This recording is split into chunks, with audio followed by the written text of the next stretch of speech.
বন্ধুরা, আমি আজকে আপনাদেরকে ভিন্নভাবে রোস্ট রান্না করার রেসিপি দেখাবো। তার জন্য এখানে আমি মুরগির 4টি রান নিয়ে নিয়েছি। এখন এর মধ্যে আমি দিয়ে দিচ্ছি পরিমাণ মতো লবণ। আমি এখানে হাফ চা চামচ পরিমাণে লবণ দিয়ে দিলাম, কারণ লবণটা পরিমাণ মতো দিতে হবে, তাহলে রোস্টের ভেতরে ঢুকবে এবং রোস্টটা খেতে খুব মজা হবে। লবণ যদি ঠিক মতো না হয় তাহলে পানসে হবে। এখন এর মধ্যে দিয়ে দিচ্ছি 1 চা চামচ পরিমাণে মরিচের গুঁড়া, দিয়ে দিচ্ছি হাফ চা চামচ পরিমাণে রসুন বাটা, দিয়ে দিচ্ছি হাফ চা চামচ পরিমাণে আদা বাটা। এখন ভালো করে হাত দিয়ে মেখে নিতে হবে, যাতে সব মুরগির রানগুলোর মধ্যে মশলা এবং সব উপকরণগুলো খুব ভালো করে মিশে যায়। আর আমি মুরগির রানগুলোকেও কিন্তু কাঁটা চামচের সাহায্যে কেচে নিয়েছি, যাতে করে এর ভেতর পর্যন্ত মশলা ঢুকতে পারে। দেখুন, আমার খুব ভালো করে মেখে নেওয়া হয়ে গেছে। এখন এ পর্যায়ে আমি রোস্টগুলোকে একটা থালের সাহায্যে ঢেকে 1 ঘন্টা রেখে দেব ম্যারিনেট হওয়ার জন্য। তাহলে 1 ঘন্টা পর আমি এসে রোস্ট ভেজে কী করে রোস্টটা রান্না করতে হবে সেই পদ্ধতিটা দেখিয়ে দিচ্ছি। আমি চুলায় কড়াই বসিয়ে দিয়েছি, কড়াইয়ে পরিমাণ মতো তেল দিয়ে দিয়েছি। তেলটা গরম হয়ে গেছে। এখন এর মধ্যে আমি দিয়ে দিচ্ছি মুরগির রানগুলো।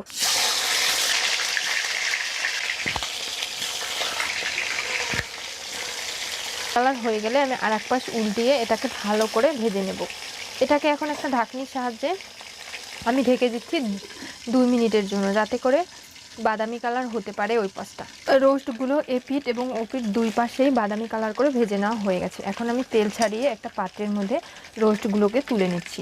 রোস্ট ভাজার পরে যে অবশিষ্ট তেল রয়েছে সেই তেলের মধ্যে আমি পেঁয়াজ কুচি দিয়ে দিচ্ছি। পেঁয়াজটাকে এখন হালকা বাদামি কালার করে ভেজে নেব। পেঁয়াজের মধ্যে আমি সামান্য একটুখানি লবণ দিয়ে দিচ্ছি, যাতে করে পেঁয়াজটা তাড়াতাড়ি ভেজে নেওয়া হয়ে যায়। এখন পেঁয়াজটাকে বাদামি করে ভেজে নেব। পেঁয়াজটা হালকা বাদামি কালার হয়ে গেছে। এখন এর মধ্যে দিয়ে দিচ্ছি হাফ চা চামচ পরিমাণে জিরা বাটা, হাফ চা চামচ পরিমাণে রসুন বাটা এবং হাফ চা চামচ পরিমাণে আদা বাটা দিয়ে পেঁয়াজের সাথে মশলাটাকে ভালো করে মিশিয়ে নিচ্ছি।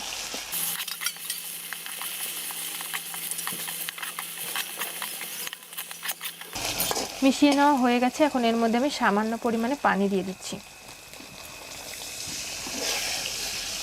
মশলাটা কষিয়ে নেওয়ার জন্য। আর আমি পানিটা দিয়েছি, আমি যে পাত্রে মুরগির রানগুলো মশলা দিয়ে মেখে নিয়েছিলাম সেই পাত্রটা ধুয়েই সামান্য পরিমাণে পানি দিয়েছি।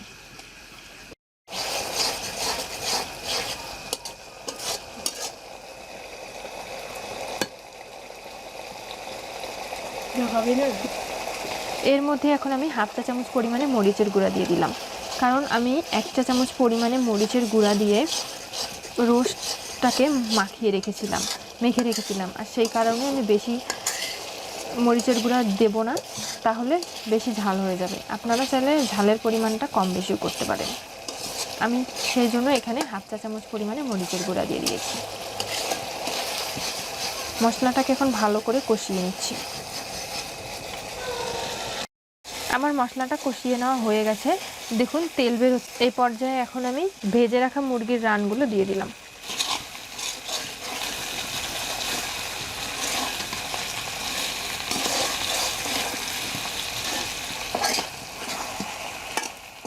এখন আমি এর মধ্যে দিয়ে দিলাম 1 মগ পরিমাণে গরুর দুধ। এই দুধটা দিয়ে আমরা রোস্টটাকে সিদ্ধ করব। আমরা কিন্তু বাড়তি কোনো পানি ব্যবহার করব না।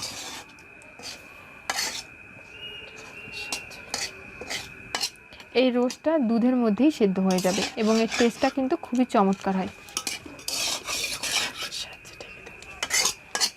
এখনটাকে আমি 5 মিনিটের জন্য একটা ঢাকনির সাহায্যে ঢেকে দিচ্ছি, যাতে করে রোস্টটা নরম সেদ্ধ হয় এবং রোস্টের ভেতরে যেন মশলাটা ঢোকে। সে কারণে আমি 10 মিনিটের জন্য ঢেকে দিয়েছিলাম। ঢাকনি উঠিয়ে দেখতে পাচ্ছি যে আমার রোস্টটা সিদ্ধ হয়ে গেছে আর সব দুধই রোস্টের মধ্যে ঢুকে গেছে এবং আর বেশি দুধ নেই এর মধ্যে। এ পর্যায়ে এখন আমি এর মধ্যে দিয়ে দিচ্ছি হাফ চা চামচ পরিমাণে জয়ত্রী গুঁড়া। এখন দিয়ে দিচ্ছি সামান্য পরিমাণে সাদা গোলমরিচের গুঁড়া, দিয়ে দিচ্ছি সামান্য পরিমাণে জয়ফল গুঁড়া। এখন ভালো করে একটু মিশিয়ে নিচ্ছি।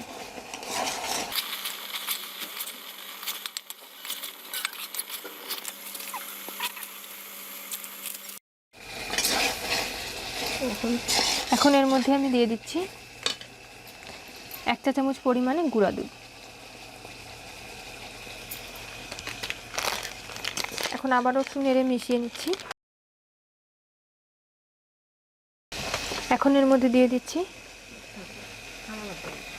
1 চা চামচ পরিমাণে টমেটো সস।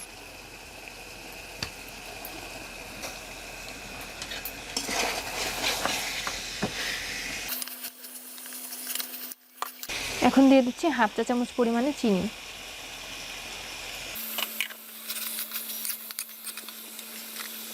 এর মধ্যে দিয়ে দিচ্ছি 1/2 চা চামচ পরিমাণে ঘি। আমার রোস্টটা হয়ে গেছে। এখন আমার রোস্টটা প্রায় হয়ে গেছে। এখন এটাকে একটা ঢাকনির সাহায্যে আমি 2 মিনিটের জন্য ঢেকে দিচ্ছি। আমি 2 মিনিটের জন্য ঢাকনিটা দিয়ে দিয়েছিলাম, কারণ আমি যে মশলাগুলো দিয়েছিলাম সেই মশলার ফ্লেভারটা যাতে রোস্টের মধ্যে পুরোপুরিভাবে ঢুকে যায়, সে কারণেই কিন্তু আমি 2 মিনিটের জন্য ঢাকনাটা দিয়ে ঢেকে দিয়েছিলাম। এখন আমার রোস্টটা হয়ে গেছে। এখন আমি একটা পাত্রে নামিয়ে আপনাদেরকে দেখিয়ে দিচ্ছি। আপনারা দেখতেই পেরেছেন যে আমি কোনো পানি ব্যবহার না করে শুধু মিল্ক দিয়েই এই সম্পূর্ণ রোস্টটা তৈরি করে দেখালাম। এই রোস্টটা খেতেও যেমন সুস্বাদু, তেমন আপনারা ঝটপট তৈরি করে বাড়িতে আসা মেহমানদেরকে আপ্যায়ন করতে পারবেন। তাই আমার এই রেসিপিটি যদি আপনাদের ভালো লেগে থাকে তাহলে অবশ্যই করে আমার চ্যানেলটি সাবস্ক্রাইব করুন, লাইক শেয়ার কমেন্ট করতে ভুলবেন না এবং পাশে থাকা বেল বাটনটি অবশ্যই করে ক্লিক করুন। ধন্যবাদ সবাইকে। আজকে এই পর্যন্তই।